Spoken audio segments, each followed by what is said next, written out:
I've heard it said by some that they don't like sci-fi or supernatural horror because they just can't find it scary. It's too far removed from reality that it simply doesn't register. It's vividly out of the ordinary and thus loses any potential to disturb them. So they greatly prefer the more grounded horror like the original version of Speak No Evil, Eden Lake, Angst, or Wolf Creek. In other words, these horror fans prefer stories of things that could actually happen, which is simply preference. It's not a value judgment on my part. We're all different. We like. What doesn't work for someone will work for someone else. I am not one of those people who prefer realistic horror. When I turn to horror for enjoyment, I prefer things that aren't likely to happen. Monsters, haunted houses, terrors from or in space, secret government experiments dealing with extra-dimensional matters beyond mortal ken. That kind of thing. Partly because I've always preferred fantasy and sci-fi in my stories, and partly because I already listen to channels like Disturbin in a paradoxical attempt to self-soothe when things feel out of control. Maybe someone who better understands psychology can explain that one to me. Where am I going with this? The horror in Ready or Not is explicitly of the grounded variety, and instead of spending the Sunday I wrote this intro chilling with a more comforting game or writing fanfiction, I felt the need to work on this game because at time of writing, the idea of playing as armed law enforcement, even if it's dealing with heinous crimes and people who categorically deserve to be dealt with, feels... well, this is not going to be a fun video.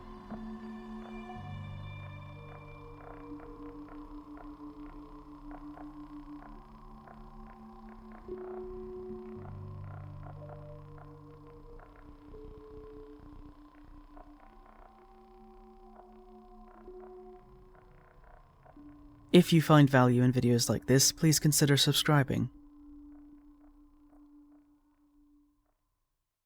Before we get into this, not for nothing, but I couldn't find another place in the script to naturally include this information, the game makes use of generative AI in various bits of environmental props like posters and paintings. For a game that is so detail-heavy that encourages you to pay attention to its environmental storytelling if you want to understand the lore and make connections, that is incredibly disappointing to see. I was already way too far in when I realized, and the store page does not disclose it. So do with that information what you will.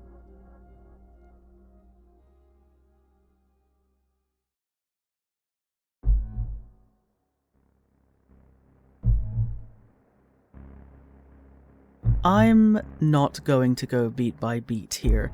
Instead, I want to talk about what the game brought out of me, the missions that had the most effect on me, and what I lingered on. Because, firstly, it is an extremely tense experience. Getting through an operation isn't fun so much as it's like successfully performing surgery without the patient dying on you. It is not Call of Duty. You're meant to move slowly, methodically scanning each and every corner, checking doors before you head through, changing your loadout depending on the type of people you're dealing with. Unless you're like me, and stubbornly stuck to using non-lethal methods most of the time, no matter who I was dealing with, as that is the only method of gaining the highest rank on each operation, which is something a portion of the player base isn't happy with, the fact that the only way to achieve the highest possible rank is to take in all suspects alive and have no civilian deaths. As if that doesn't make perfect goddamn sense that the best version of you doing your job as a SWAT officer and not Judge Dredd is taking people into custody rather than putting them in the ground. But as I said, while the subject matter is often horrifying, so too does the gameplay close in on you like a vice. You are not John Halo, you aren't even John Helldiver, you are someone's dad, brother, uncle, you are painfully, humanly fragile, and you are entering a situation where that fragility will be tested, whether you like it or not. This inherently brings tension to every operation. Not everyone is going to put down their weapons and surrender when you order them to. You are going to be shot at or charged with a melee weapon because the suspect is afraid, angry, stubborn, overconfident, or just under the influence of something. And at least for me, I didn't want to kill them. Death is too final. I want the suspects to stop and have some kind of chance going forward. Whether that happens or not is another matter, often depending on how well your judicial system works, because it turns out if you treat people like subhuman animals and give them no socially cohesive options, they're going to continue doing what they were doing. Does that mean I think everyone deserves a second chance? A third? A fourth? No. You touch a child, I want you dead. You rape someone, I want you dead. Wanting and doing are different things. Despite what I just said, I am against the death penalty, in large part because if the number of innocent people put to death by the state cannot be reduced to 0, then we cannot be trusted with that decision. It's the same reason I don't think prison should be some Event Horizon level hellscape where inmates are abused and treated like dog shit, half because there is a non-zero population of wrongfully convicted, and half because it's punitive for the sake of being punitive. When someone is put in prison, that is the punishment in itself. Your freedom and autonomy being taken away is the punishment. Anything further, and you're just a sadist who thinks prisoners are acceptable targets because they've done something wrong, and that justifies anything that happens to them, regardless of what the actual crime was. And again, I have my own limits. Sadism against certain targets, i.e. rapists, child predators, doesn't register as excessive to me. If you've ever seen the film Law-Abiding Citizen, you know exactly what scene I'm thinking of right now. For those who don't know, there's a scene where a father gets his hands on the man who raped and murdered his wife and young daughter. The man is strapped to a table, pumped full of drugs to keep him paralyzed but awake, and savagely tortured to death, most of which happens off screen. I did not feel the slightest amount of sympathy. On the other hand, there have been cases where someone is wrongfully accused or rumored to be a predator and was brutally murdered by people who felt justified doing whatever they wanted to them. Like I said, wanting and doing are different things. You might want someone to get the brazen bull treatment for what they've done, but what will actually do the most good? What is the beneficial outcome here, not just for you, but for everyone attached to the situation, and what qualifies as beneficial? If the suspect is dead, they can't change, but do you think there's value in that change? Why or why not?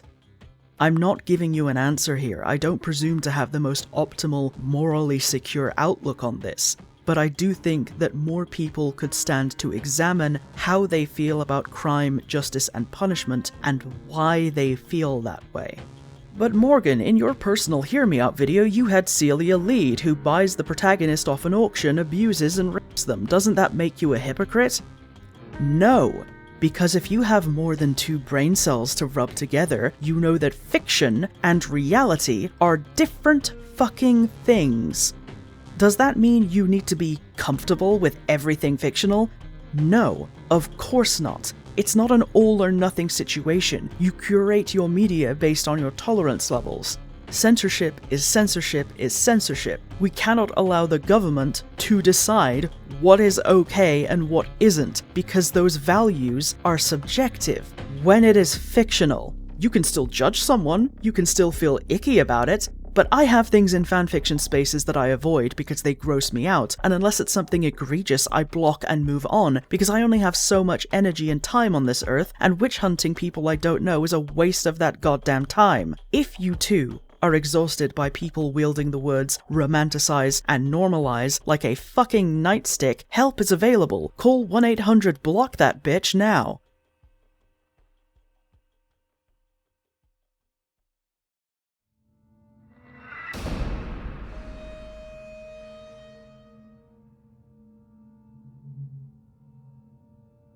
In Ready or Not, we play as part of the Los Sueños Police Department, a fictional Californian city that is half Los Angeles and half San Diego, in what appears to be an alternate but all too familiar version of the US. Why do I say alternate? Because they're on their 56th president, so things have clearly played out a little differently. The operations start out mostly small and simple, but as you progress you uncover threads to larger and larger networks, revealing trafficking rings, busting drug distribution, and revealing absolutely heinous crimes by high-profile individuals. But sometimes you get operations where you're coming down on an immigrant family because the sons are modifying and selling weapons out of their house because they need the money to pay for their mother's cancer treatment. The system is broken, this shouldn't have happened, and you're the hammer about to destroy what's left of their lives. Then you're stopping active shooters at a college. One of the more interesting operations to me was a neo-pagan compound run by an ex-CIA operative in this universe called the USIA. All the members are women, specifically women who have been hurt by men. It's clear they've been hunting down the men who hurt them, not only killing them, but clearly capturing and torturing them to death, and their justified rage has been turned into a blanket hatred of men no matter what they've done. They also seem to be attacking the spider trafficking ring. And I can't help but be curious how this operation affected the men in the audience, if it was more disturbing to them or not, when men were the target. Personally, I kind of want a whole horror game with that cult as the premise. But the operation you'll often hear when players talk about what horrified them the most is usually Valley of the Dolls. A rich asshole with a house in the Californian hills and a basement full of...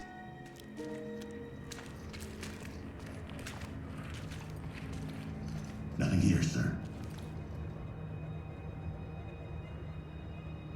That.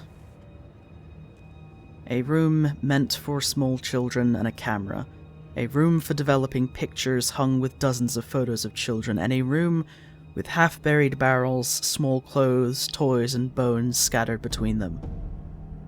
What you find in Valley of the Dolls is undeniably wretched. Amos Vol is a monster of the highest caliber, a man who predated on the most vulnerable population, who was clearly fixated on his daughter who just turned 18, not that age would stop him, obviously. And it's horrifying, but it's a numb kind of horror. It's a cold, slow-burning horror, because while people like Amos Vol might be thrown under the bus, everyone who took part, who benefited, they don't seem to be suffering all that much. This is familiar. Background radiation. I will always be angry. Everyone should be angry, demanding answers, demanding the truth, and if someone downplays it, tries to shrug it off as not that big a deal, or tries to deflect with whataboutism, they either want to do the same thing, or they already have. Because those are the only logical reasons I can think of for someone to not want the truth to come out. I'm not talking about Amos Vol.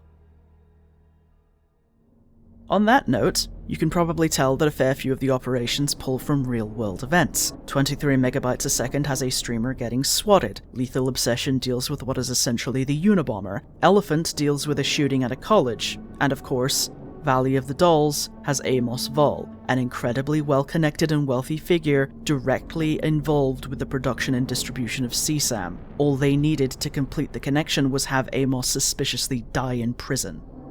The mission that sticks in my head the most, however, is Neon Tomb.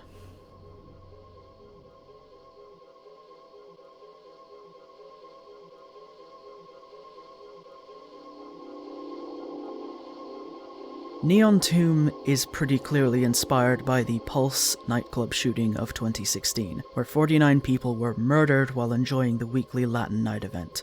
It's important to note that Pulse was a gay nightclub, and that this was the deadliest attack against the LGBT community in US history. It was carried out by Omar Mateen, born and raised in America. He did it alone. There was no coordinated effort. Because America lacks the political will to change its gun laws, he was able to get his hands on weaponry that allowed him to murder 49 people and traumatize many more. Being investigated by the FBI for suspected terror links didn't bar him from getting these guns. Beating his ex-wife didn't bar him from getting these guns. And it was the deadliest mass shooting by a single perpetrator at the time, only to be overtaken next year by the 2017 Las Vegas attack carried out by Stephen Paddock, a white man who also acted alone and murdered 60, injuring 800 more. Why do I point out that he's white, or that Mateen was born in America? You know why. If you're American, you know this dance. It happens again. Thoughts and prayers. Deflect to anything that isn't the ease of access to guns. If the murderer is white, he was a mentally disturbed loner. If he's Muslim, it's because of Islam. Ignoring how difficult it would be to pull off any of these horrendous attacks without the kind of weapons used in them. world? Not quite, Sparky. Australia had 5 mass shootings between 1987 and 1996. Then the public decided that was no fun. Parliament passed strict gun laws, and they haven't had a mass shooting since then. Let me repeat that. Australia hasn't had a single mass shooting since the Fresh Prince left Bel Air and was never heard from again. Of course, you know, Australia doesn't have a Second Amendment. Love you, Madison. Congratulations on your Tony, but you really fucked us with that one. We can't constitutionally get rid of all guns, but can't we get semi-automatic assault rifles out of the hands of civilians? Sam B wants to take your guns away. Yes! The ones that mow down a room full of people in seconds? Yes, I do want to take those guns away. These high-capacity penis substitutes are a shitty choice for hunting and home protection, but perfect for portable mayhem. And I know someone is going to bring up Bondi Beach as a reason why gun laws quote-unquote don't work, but here's the thing. Australia had 2 mass shooting events in 2025. One was Bondi Beach, where 16 people were murdered and 41 were injured, and the other was also in Sydney at Croydon Park. No deaths, 18 injured. In 2025, the US experienced 425 events, with 420 deaths and 1,898 injuries. Shut the fuck up. What was my point here? Right. The horrors of it all. Yes, these missions are inspired by real events, I understand that. It just pisses me off that they decided to make Neon Tomb an actual concerted terror attack carried out by a terrorist group in response to the US bombing Yemen, when Pulse was carried out by a single man who hated women and gays. And despite all my messy, frustrated feelings about it, I just keep coming back to the phones. All these empty bodies, and the phones scattered everywhere, ringing, rumbling, vibrating, lighting up with loved ones desperately trying to reach someone who isn't there anymore, begging and praying, not mine, please not mine.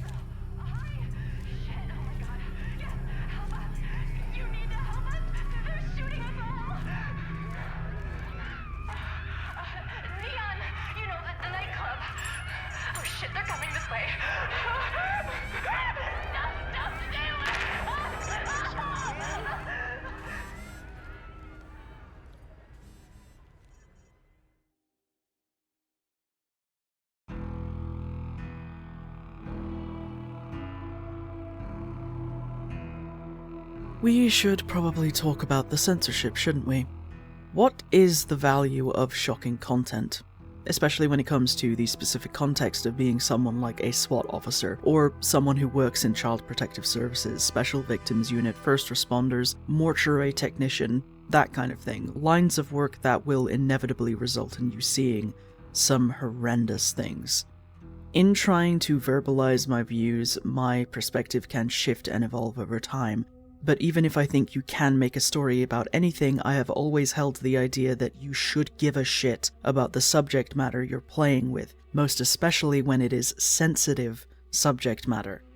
Now personally, in my opinion, I don't think it's necessary to ever show rape on screen or page when you are telling a story that demonizes it. Why do I specify that? Because humans are complicated creatures with complicated tastes, and some humans are okay with unconsenting scenarios when it is explicitly and strictly kept to the confines of a fantasy they enthusiastically agreed to. Hence why I brought up Celia Lead and the idea of being a hypocrite. Fiction and reality are different things. We're not talking about kink where everyone is and should be a consenting party, because if it's not consented to, that's just abuse. If the idea of people playing pretend like that makes you feel icky, then deal with that in your own time. They didn't ask you to participate. Move along.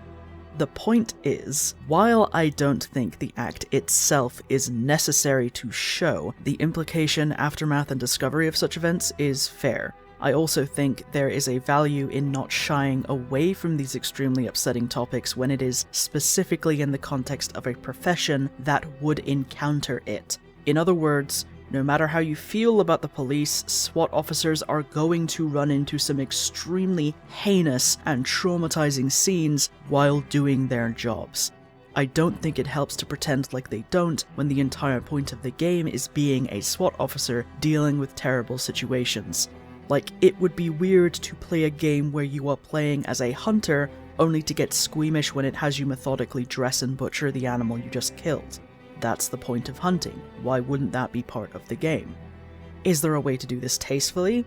I don't know. How do you tastefully bring child abuse to the player's attention in the middle of a streamer being swatted by you? I'd argue that Ready or Not does it as tastefully as it can, for the most part, by making it less of an objective focus and part of the environment, something you find and can report if you're paying attention, if you want to do your job well, like you would have to if you were a SWAT officer. However, as disturbing and stark as the game can be with its subject matter, this is the censored version. The devs had to adjust things when the game launched on consoles, because companies like Sony and Microsoft own their consoles and thus are a bit more particular about what gets sold on their platforms.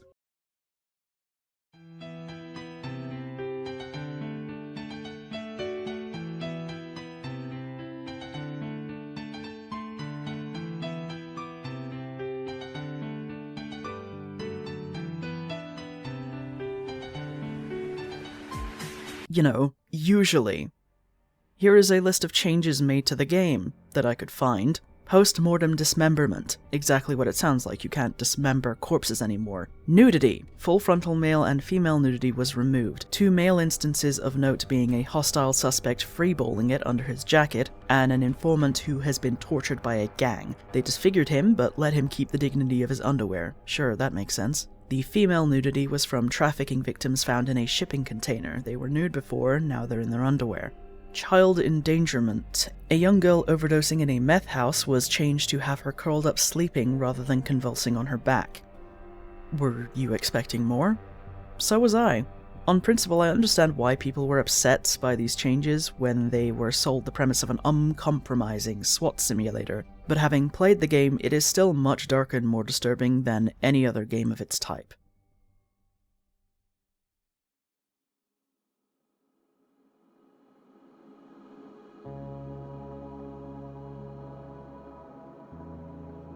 This is the part I was especially not looking forward to, because as I alluded to in the intro, things are a mess right now. They've been a mess for a while.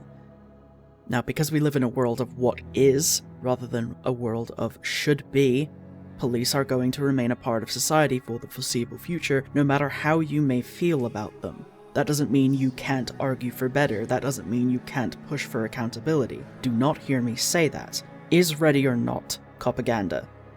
Yes. If that makes you mad or defensive, get over it. I still enjoyed the game. For a given value of enjoy, when, as I said, it's more each mission feels like successfully completing a surgery without the patient dying, extremely tense and stressful until you pull it off without casualties. That doesn't remove the fact that the game is very obviously pro-law enforcement. It has to be, it wouldn't work otherwise. And it does so by presenting the player with a fictional Californian city inhabited by some of the worst people imaginable. It is a proto-Night City, and you're playing as the police. I don't think it helps the conversation to say that if you enjoy games, shows, or movies that have this approach, makes you a bad person. I love Brooklyn Nine-Nine, and I enjoy Law & Order SVU, both of which get labeled as propaganda to varying degrees. I'd argue it's enough for people to be aware of the message. Most people don't enjoy being manipulated, and I think it helps more when they can spot a story contorting itself to justify rights being broken, or hand-waving bad behavior by people who should be better than this, without being morally browbeaten about the media they consume.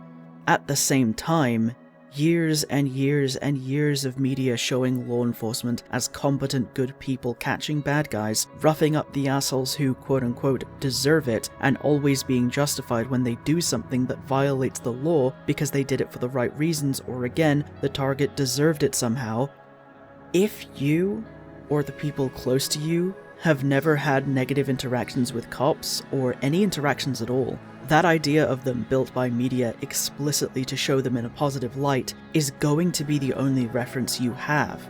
which can lead to people assuming that if a cop does something bad, there must have been a reason. We don't know all the facts. Maybe they were scared. They have to deal with terrible people all the time, of course. They don't have patience for people mouthing off. You should have just obeyed. Get on your knees. Obey. Shut your mouth. Obey. What's in your pocket? Show me your hands. Don't talk back. Get on the ground. Comply. Why won't you just comply?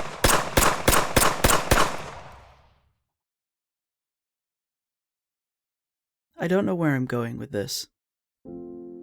I'm just angry. I'm angry because unfortunately we need people who will put themselves at risk to bring in monsters who abuse children, traffic women, and make life infinitely worse for everyone. I'm angry because too few people are willing to put their need for revenge and punitive sadism aside to make reforms that would break the cycle of recidivism. I'm angry because what happens over there has a ripple effect around the world. And I'm angry because so many people seem to lack even the slightest bit of empathy for other human beings. They think kindness and empathy are made-up words no one cares about, that they have no obligation to make the world better or brighter or kinder.